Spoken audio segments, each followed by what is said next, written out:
ನಾವು ಬೆಳಗ್ಗೆ ಉಡುಪಿ ನಗರಕ್ಕೆ ಹೋಗಿ ಅಲ್ಲಿ ನಡೆದಂಥ ವಾಟರ್ ಸಪ್ಲೈ ಕಾಮಗಾರಿಯ ಒಂದು ಸಭೆಯನ್ನು ಮಾಡಿದ್ವಿ.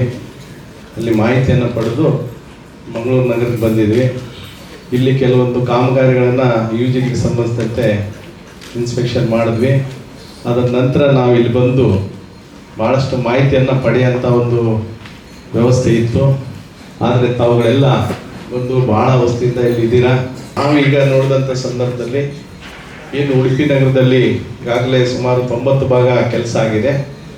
ಅವರು ಕೆಲವೊಂದು ಕಾಮಗಾರಿಗಳನ್ನು 2009ಕ್ಕೆ ಆಗಸ್ಟ್ 9ಕ್ಕೆ ಮುಗಿಸಂತ ಇದೇ ವರ್ಷ ಮುಗಿಸಂತ ವ್ಯವಸ್ಥೆ ಆಗ್ತಾಯಿದೆ ಮತ್ತು 27 ಜನವರಿಗೆ ಮುಗಿಸ್ತಾರೆ ಅಂತ ಹೇಳಿದ್ದಾರೆ. ಆದರೆ ಅಲ್ಲೇನಂಥ ಸಮಸ್ಯೆಗಳಿಲ್ಲ, ಬರೀ ಭಾಳ ಸಣ್ಣ ಸಮಸ್ಯೆಗಳು. ಇಲ್ಲಿ ಈ ನಗರದಲ್ಲಿ ಏನು ನಾವು ನೋಡಿದ್ವಿ, ಬಹುಶಃ ಮಂಗಳೂರು ನಗರಕ್ಕೆ ಏನು UGD ಕಾರ್ಯಕ್ರಮ ಆಗಿದೆ, ಅದು ಭಾಳಷ್ಟು ಅರ್ಧಂಬರ್ಧ ಆಗಿದೆ. ಸಾರ್ವಜನಿಕರಿಗೆ ಭಾಳಷ್ಟು ತೊಂದರೆ ಆಗ್ತದೆ ಅಂತ ಹೇಳಿ ನಾವು ಅದನ್ನು ಗಮನಿಸಿದ್ವಿ. ಅದಕ್ಕೆ ಅಧಿಕಾರಿಗಳನ್ನು, ಈ ಜಿಲ್ಲಾಧಿಕಾರಿಗಳಿದ್ದಾರೆ, ಇಲ್ಲಿ ಕಮಿಷನರ್ ಅವರು ಇದ್ದಾರೆ, ಅವರು ಕೂಡ ಮತ್ತೆ ಕೆಲವೊಂದು ಸ್ಮಾರ್ಟ್ ಸಿಟಿಯವರು ಇದ್ದಾರೆ. ಆ ಮಾಹಿತಿಯನ್ನು ಇನ್ನೂ ಪಡಿಬೇಕು ನಾವು. ಆದರೆ ಅದನ್ನೆಲ್ಲ ನಾವು ಮೀಟಿಂಗ್ ಮಾಡಿದಾಗ ನಮಗೆಲ್ಲ ಮಾಹಿತಿ ಸಿಗ್ತಿತ್ತು. ಆದ್ರೂ ಕೂಡ ನಿಮಗೆ ಈಗ ಎಂಟ್ರಿಮ್ ಆಗಿ ಮಾಹಿತಿ ಕೊಡುವಂಥ ಕೆಲಸ ಅಂದರೆ ನಾವು ತಿಳಿದಿರೋದು, ಒಟ್ಟಾರೆಯಾಗಿ ಸಮಗ್ರವಾಗಿ ಈ ಮಂಗಳೂರು ನಗರಕ್ಕೆ ಒಳ್ಳೆಯ ಸುವ್ಯವಸ್ಥಿತವಾಗಿ ಎಲ್ಲ ಸರಿ ಹೋಗಬೇಕು. UGD ಮತ್ತು ಬೇರೆ ಬೇರೆ ಕಾಮಗಾರಿಗಳಂದರೆ ಅದಕ್ಕೆ 1250 ಕೋಟಿ ಅನುದಾನ ಬೇಕು ಅಂತ ಹೇಳಿ ಇಲ್ಲಿ ಹೇಳ್ತಾ ಇದ್ದಾರೆ. ಇದನ್ನು ನಾವು ಈಗಾಗಲೇ ಸ್ಟೇಟ್ ಗೌರ್ಮೆಂಟ್ಗೆ, ಸೆಂಟ್ರಲ್ ಗೌರ್ಮೆಂಟ್ಗೆ ಕೊಟ್ಟಿದ್ದೀವಿ. ಅದು ಆದಾಗ ಸರಿ ಹೋಗುತ್ತೆ ಅಂತ ಹೇಳಿ ಹೇಳ್ತಾ ಇದ್ದಾರೆ.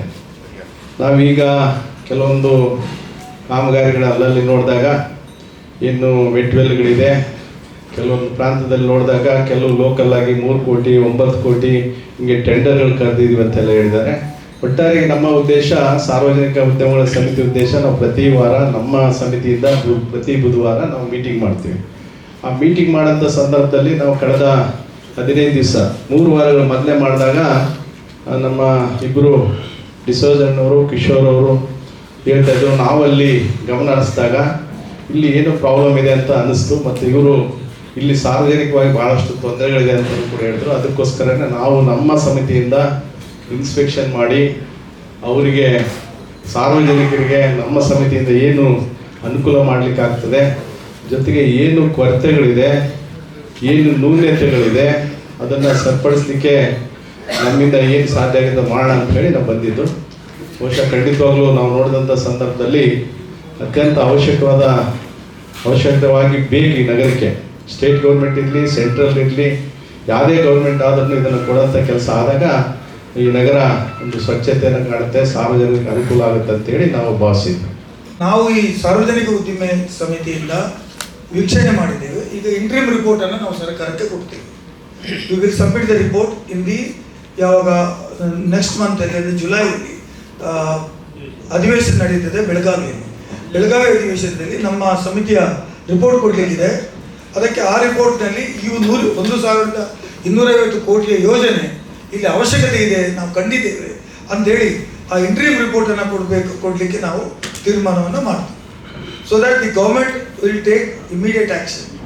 ಈಗ ನಾವು ಬಂದಿರತಕ್ಕಂಥ ಉದ್ದೇಶ, ನಾವು ಅವ್ರು ಏನು ಹೇಳ್ತಾ ಇದ್ದಾರೆ, AG ಅವರು ಇವರೆಲ್ಲ ಹಿಂದೆ ಕೊಟ್ಟಿದ್ದೇವೆ, ನೀವೇನು ಮಾಡಿದ್ದೀವಿ, ಅದು ಯಾಕೆ ಸಕ್ಸಸ್ಫುಲ್ ಆಗಿಲ್ಲ. ಈಗ ನಾವು ಬಂದು ನೋಡಿದ್ದೇವೆ, ಎಲ್ಲಿ ನೀರು ಹರಿಬೇಕಿತ್ತೋ ಆ ತೋಡುಗಳಲ್ಲಿ ಡ್ರೈನೇಜ್ ನೀರು ಹರಿತಾ ಇದೆ. ನಾವು ಒಂದು ನದಿಗೆ ನೋಡ್ಲಿಕ್ಕೆ ಹೋಯ್ತು. ಏನು ನದಿ ಅದು? ಖಂಡಿಗೆ ನದಿಗೆ ಹೋಯ್ತು. ಆ ಖಂಡಿಗೆ ನದಿಯ ನೀರು ನೋಡಿ ನಮಗೂ ದಿಗ್ಭ್ರಮೆ ಆಗಿದೆ. ಆಚೆ ಬದಿಯಲ್ಲಿಯೂ ಈಚೆ ಬದಿಯಲ್ಲಿಯೂ ಡ್ರೈನೇಜ್ ವಾಟರ್ ಬಿಟ್ಟರೆ ಬೇರೆ ಏನಿಲ್ಲ. ಆ ನೀರು ಬೇರೆ ಬೇರೆ ನದಿಗಳಿಗೆ ಹೋಗಿ ಸೇರ್ತದೆ. ಆ ಎಲ್ಲ ನೀರು ಹಾಳಾಗುವುದಕ್ಕಿಂತ ಎಲ್ಲಿಯಾದರೂ ಒಂದು ಕಡೆ ಮಂಗಳೂರಿನ ಅಂಡರ್ ಡ್ರೈನೇಜ್ ವ್ಯವಸ್ಥೆಯನ್ನು ಸರಿ ಮಾಡಲೇಬೇಕು. ಇದು ನಮ್ಮ ದೃಷ್ಟಿದೆ. ಇದು ಈಗ ಇರುವಂಥ ದೊಡ್ಡ ಸಮಸ್ಯೆ ಮಂಗಳೂರಿಗಿದ್ರೆ ಇದು ಒಂದಿದೆ. ಹಾಗಾಗಿ ಇದನ್ನು ಸರಿ ಮಾಡಲಿಕ್ಕೆ ಟಿ ರಘುಮೂರ್ತಿಯವರು ಮತ್ತು ನಾವೆಲ್ಲ ಸದಸ್ಯರು ನಾವು ಬದ್ಧರಾಗಿದ್ದೇವೆ. ಮತ್ತು ಸರ್ಕಾರದ ಗಮನಕ್ಕೆ ತಂದು ಸರ್ಕಾರ ಲೆವೆಲಲ್ಲಿ ಇದನ್ನು ಫಾಲೋ ಅಪ್ ಮಾಡಿ ಮುಂದಿನ ದಿನಗಳಲ್ಲಿ ಇದಕ್ಕೆ ಸ್ಯಾಂಕ್ಷನ್ ಕೊಡುವ ರೀತಿಯಲ್ಲಿ ನಾವು ಒತ್ತಡವನ್ನು ಸರ್ಕಾರದ ಮೇಲೆ ಹಾಕ್ತೀವಿ.